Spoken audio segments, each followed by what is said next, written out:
नमस्कार विद्यार्थियों, मैं हेमंत स्वामी हिंदी की ऑनलाइन कक्षा में फिर आपके समक्ष उपस्थित हूँ। आज हमारा अध्ययन का विषय है कक्षा 11 की हिंदी पाठ्य पुस्तिका आरव प्रथम के गद्य खंड का अध्याय है अपू के 2.5 साल, जिसके लेखक हैं सत्यजीत राय। तो इस अध्याय का संपूर्ण व्याख्यान हम पिछले वीडियो में अध्ययन कर चुके हैं, जिसका लिंक आपको यहाँ डिस्क्रिप्शन में मिल जाएगा। अब इसके सभी प्रश्नों को हल करते हैं।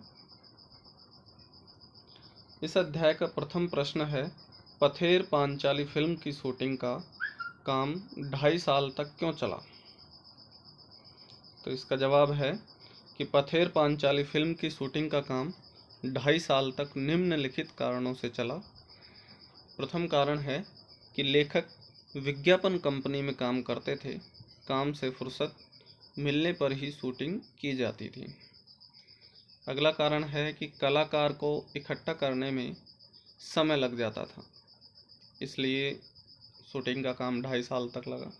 उनके पास पैसे का अभाव भी था तथा तकनीकी पिछड़ापन भी था। उनके पास विकसित तकनीकी नहीं थी। तो इन सभी कारणों से फिल्म की शूटिंग का समय 2.5 साल तक चलता रहा। अगला प्रश्न है कि अब अगर हम उस जगह बाकी आधे सीन की शूटिंग करते तो पहले आधे सीन के साथ उसका मेल कैसे बैठता? उसमें से कंटिन्यूटी नदारद हो जाती कि उसकी निरंतरता गायब हो जाती। इस कथन के पीछे क्या भाव है? तो इस कथन को स्पष्ट करना है। ऐसा क्यों कहा गया है, ये पूछा गया है। तो इसका उत्तर है कि पथेर पांचाली फिल्म के दृश्य में अपू के साथ काश फूलों के वन में शूटिंग करनी थी। काश फूल जो सफ़ेद रंग के सुंदर पुष्प होते हैं। सुबह शूटिंग करके शाम तक सीन का आधा भाग चित्रित किया गया। निर्देशक, छायाकार, छोटे अभिनेता, अभिनेत्री सभी इस क्षेत्र में नवागत होने के कारण बोराए हुए थे। नवागत से तात्पर्य है कि वहाँ नए नए आए थे कि बाकी का सीन, इसलिए वो बोर हो गए थे, परेशान हो गए थे कि बाकी का सीन बाद में चित्रित करने का निर्णय लेकर सब घर चले गए। 7 दिन बाद शूटिंग के लिए उस जगह गए तो बीच के 7 दिनों में जानवरों ने वो सारे काश फूल खा डाले थे। उस जगह बाकी आधे सीन की शूटिंग करते तो पहले आधे सीन के साथ उसका मेल नहीं बैठता। उसमें से कंटिन्यूटी नदारद हो जाती, अर्थात उसमें जो निरंतरता थी, पहले काशफूल के मध्य शूटिंग की जा रही थी और बाद में काशफूल समाप्त हो गए। तो इसलिए कहा गया है कि उसमें से कंटिन्यूटी नदारद हो जाती। अगला प्रश्न है कि किन दो दृश्यों में दर्शक यह पहचान नहीं पाते कि उनकी शूटिंग में कोई तरकीब अपनाई गई है? तो यहाँ 2 दृश्य थे कि उसमें कुछ उपाय, चालाकी अपनाई गई थी, लेकिन वो दर्शकों को देखने पर अनुभव नहीं होता है, पता नहीं लगता है। तो वो कौन कौन से दृश्य है, ये पूछा गया है। तो यहाँ पहला दृश्य है कि पथेर पांचाली फिल्म के एक दृश्य में श्रीनिवास नामक घूमते मिठाई वाले से मिठाई खरीदने के लिए अपू और दुर्गा के पास पैसे नहीं थे। अपू और दुर्गा के पास पैसे नहीं थे कि वो श्रीनिवास जो मिठाई वाला है उससे पैसे खरीद सकें। वे तो मिठाई खरीद नहीं सकते, इसलिए अपू और दुर्गा उस मिठाई वाले के पीछे पीछे मुखर्जी के घर के पास जाते हैं। मुखर्जी अमीर आदमी है। उनका मिठाई खरीदना देखने में ही अपू और दुर्गा की खुशी है। तो इस दृश्य का कुछ अंश चित्रित होने के बाद कुछ महीनों के लिए स्थगित हो गई। तो शूटिंग जो है वो कुछ महीनों के लिए स्थगित कर दी गई। पैसे हाथ में आने पर जब फिर से उस गांव में शूटिंग करने के लिए गए, तब खबर मिली कि श्रीनिवास मिठाई वाले की भूमिका जो सज्जन कर रहे थे, उनका अब देहांत हो गया है। अब पहले वाले श्रीनिवास का मिलता जुलता दूसरा आदमी ढूंढकर दृश्य का बाकी अंश चित्रित किया गया। शॉट एक में श्रीनिवास बांसबंद से बाहर आता है, जबकि शॉट दूसरे में, शॉट 2 में नया आदमी जो श्रीनिवास की भूमिका निभा रहा है उससे मिलता जुलता श्रीनिवास कैमरे की ओर पीठ करके मुखर्जी के घर के गेट के अंदर जाता है। तो वो कदकाठी से, उसकी शारीरिक संरचना से वो समान लगता था, लेकिन उसका चेहरा अलग था। तो उसका केवल पीछे का, पीठ का हिस्सा दिखाया जाता है, उसका चेहरा नहीं दिखाया जाता, इसलिए दर्शकों को वो पता नहीं लग पाता है कि यहाँ तरकीब अपनाई गई है, यहाँ जो है वो पात्र को बदल दिया गया है।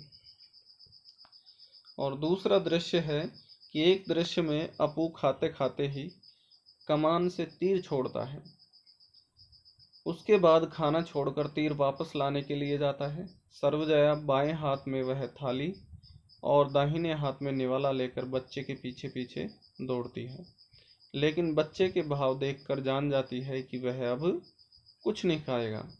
तो भूलो कुत्तो भी खड़ा हो जाता है और उसका ध्यान सर्वजया के हाथ में जो भात की थाली है, पके हुए चावलों की थाली है, उसकी ओर है। तो इसके बाद वाले शॉट में ऐसा दिखाना था कि सर्वजया थाली में बचा हुआ भात एक गमले में डाल देती है और भूलो उस भात को खा जाता है। लेकिन यह शॉट हम उस दिन नहीं ले सके, क्योंकि सूरज की रोशनी और पैसे दोनों ही खत्म हो गए थे। संध्या होने के साथ साथ पैसे भी खत्म हो गए थे। तो 6 महीने बाद फिर से पैसे इकट्ठा होने पर गांव में उस सीन का बाकी अंश चित्रित करने के लिए गए, तब तक भूलो मर चुका था। फिर भूलो जैसा दिखने वाला एक कुत्ते के साथ शूटिंग पूरी की गई। तो ये कुत्ता भी हूबहू उसी के जैसा था, उसी के जैसा ही बादामी रंग का था, उसी के जैसे पूंछ सफ़ेद थी। तो इसको देखकर भी दर्शक अंदाजा नहीं लगा पाए कि यहाँ कुत्ता बदला गया है। अगला प्रश्न है कि भूलो की जगह दूसरा कुत्ता क्यों लाया गया, उसने फिल्म के किस दृश्य को पूरा किया था। तो इसका जवाब है, अभी हम अध्ययन कर चुके हैं कि भूलो की मृत्यु होने की वजह से उसके साथ किए हुए अधूरे शॉट को पूरा करने के लिए उसके जैसा दिखने वाला दूसरा कुत्ता लाया गया। सर्वजया थाली में बचा भात एक गमले में डाल देती है और भूलो वह भात खाता है, और जिससे यह दृश्य पूरा हो जाता है। अगला प्रश्न है कि फिल्म में श्रीनिवास की क्या भूमिका थी और उनसे जुड़े बाकी दृश्यों को उनके गुजर जाने के बाद किस प्रकार फिल्माया गया। तो ये भी हम ऊपर पढ़ चुके हैं।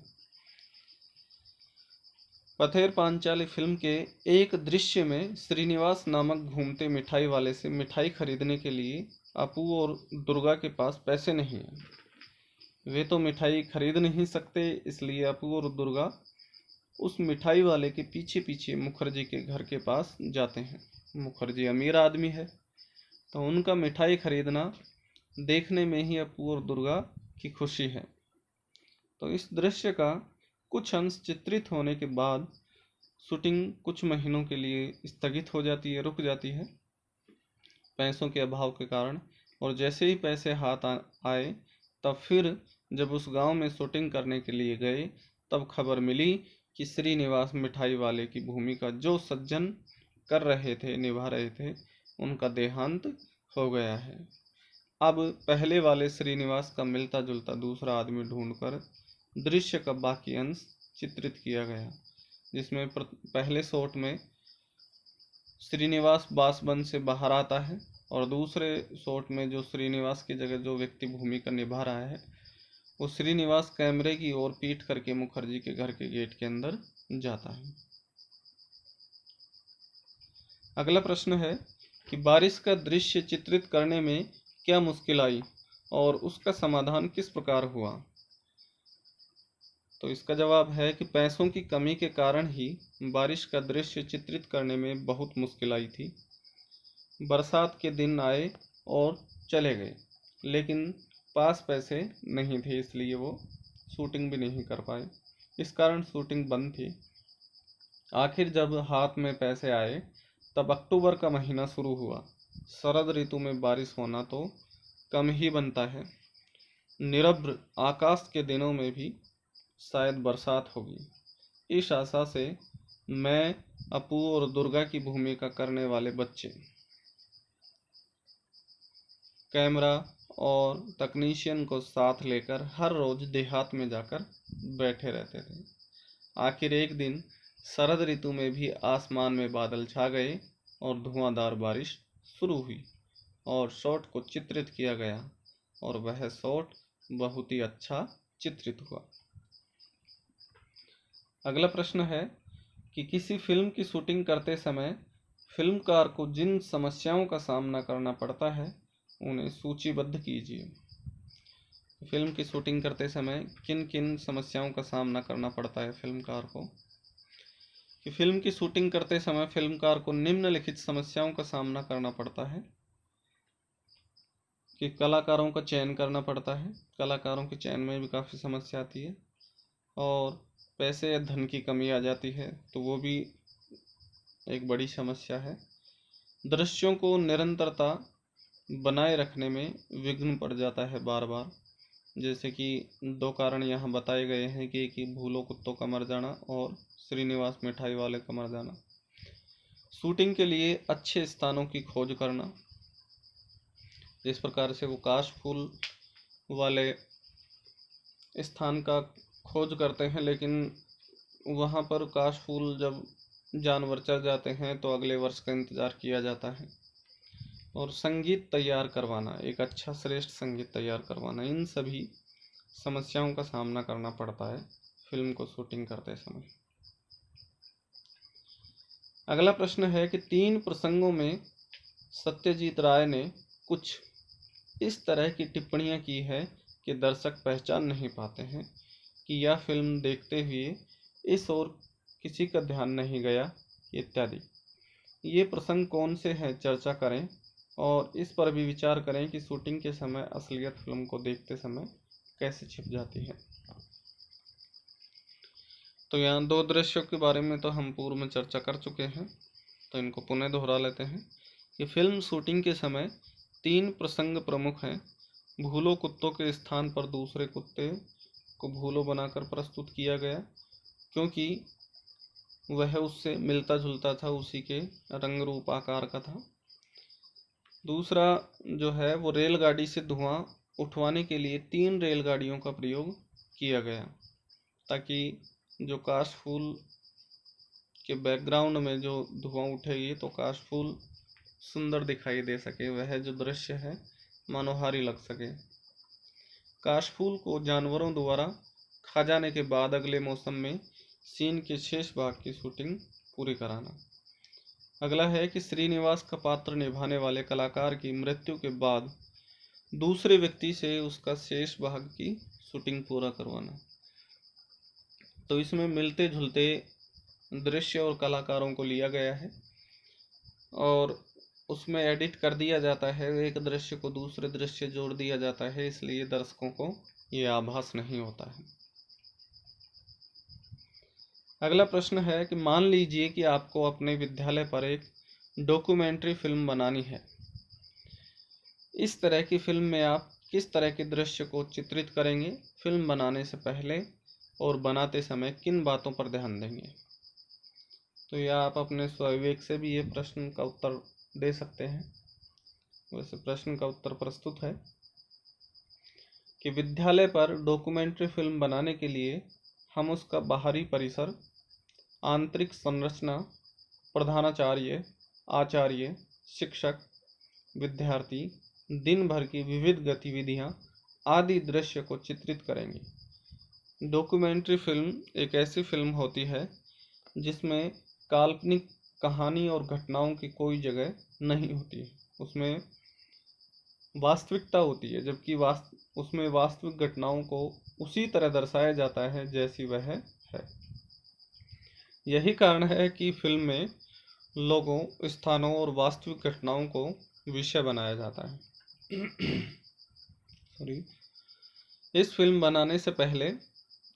फिल्म बनाने से पहले और बाद में इस बात का ध्यान रखना चाहिए कि वास्तविकता के साथ कोई छेड़छाड़ नहीं की जाए, कड़वे से कड़वे सत्य को भी उजागर किया जाए। अगला प्रश्न है कि पथेर पांचाली फिल्म में इंदिरा ठाकुरून की भूमिका निभाने वाली 80 साल की वृद्धा चुन्नीवाला देवी 2.5 साल तक काम कर सकी। यदि आधी फिल्म बनाने के बाद चुन्नीवाला देवी की अचानक मृत्यु हो जाती तो सत्यजीत राय क्या करते?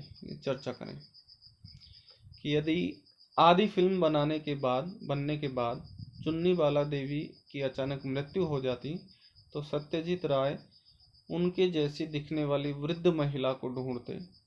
न मिलने पर उसकी मृत्यु हो गई है दिखाकर आगे की कहानी फिर से लिखनी पड़ती, या तो हूबहू उसकी जैसी मिलने वाली वृद्धा को ढूंढते और उसको फिल्म में अभिनय करवाते। अगर वृद्धा उससे मिलती हुई वृद्धा नहीं मिलती तो फिल्म में यह दर्शाकर कि वह मर गई है तो आगे की कहानी चेंज कर देते। अगला प्रश्न है, पठित पाठ के आधार पर यह कह पाना कहाँ तक उचित है कि फिल्म को सत्यजीत राय एक कला माध्यम के रूप में देखते हैं, व्यावसायिक माध्यम के रूप में नहीं। तो यह उचित है कि फिल्म को सत्यजीत राय एक कला माध्यम के रूप में देखते हैं, व्यावसायिक माध्यम के रूप में नहीं। तो ये निम्नलिखित बातों से सिद्ध होता है। प्रथम है कि वे फिल्म की कंटिन्यूटी, निरंतरता बरकरार रखने का प्रयास करते हैं। अगली बताई गई है कि कुत्ते मिठाई वालों की भूमिका निभाने वाले की मृत्यु होने पर उनसे मिलते जुलते पात्र ढूंढने का प्रयास करते हैं। काश के फूल के लिए 1 साल तक प्रतीक्षा करते हैं, राह देखते हैं। तो इन सभी कारणों से पता लगता है कि सत्यजीत राय एक कला माध्यम के रूप में, फिल्म को एक कला माध्यम के रूप में देखते हैं, व्यावसायिक माध्यम के रूप में नहीं। अगला प्रश्न भाषा से संबंधित है कि पाठ में कई स्थानों पर तत्सम, तद्भव, क्षेत्रीय सभी प्रकार के शब्द एक साथ सहज भाव से आए हैं। ऐसी भाषा का प्रयोग करते हुए अपनी प्रिय फिल्म पर एक अनुच्छेद लिखें। तो कोई भी अपनी फिल्म पर इस प्रकार का एक अनुच्छेद लिख सकता है जो भी आपकी फेवरेट है। ये उत्तर आप विवेक से भी दे सकते हैं। तो इसका उत्तर है कि मेरी प्रिय फिल्म बागबान है, जो एक पारिवारिक फिल्म है।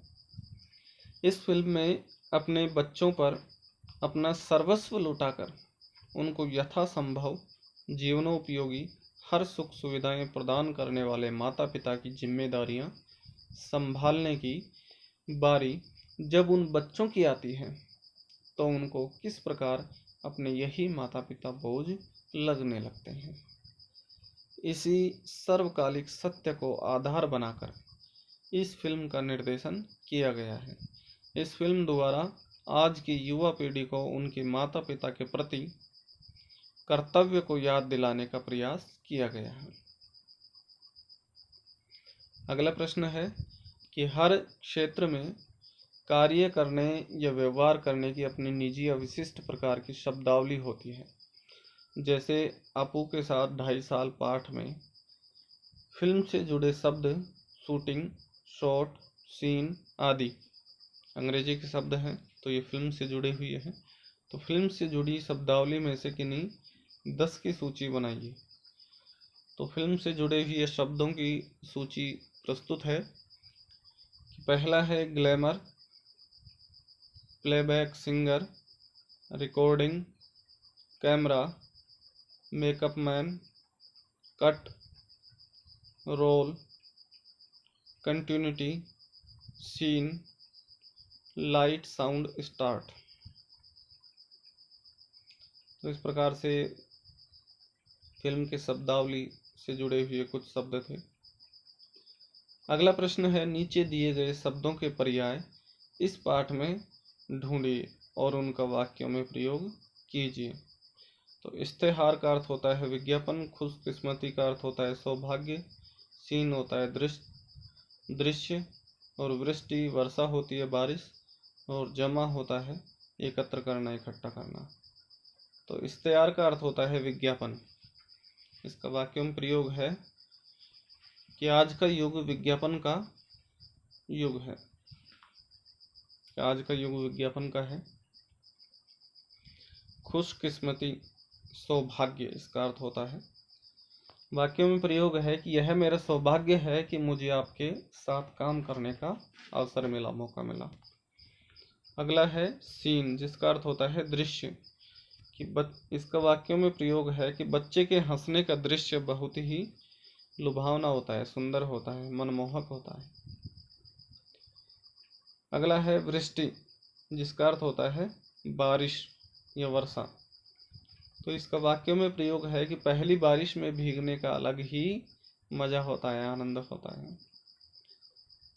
अगला है जमा, इसका अर्थ होता है एकत्र या इकट्ठा। वाक्यों में प्रयोग है कि मुझे पुरानी किताबें इकट्ठा करने का शौक है, या एकत्र करने का शौक है। तो इस प्रकार से इस पाठ के सभी प्रश्न हल होते हैं। धन्यवाद।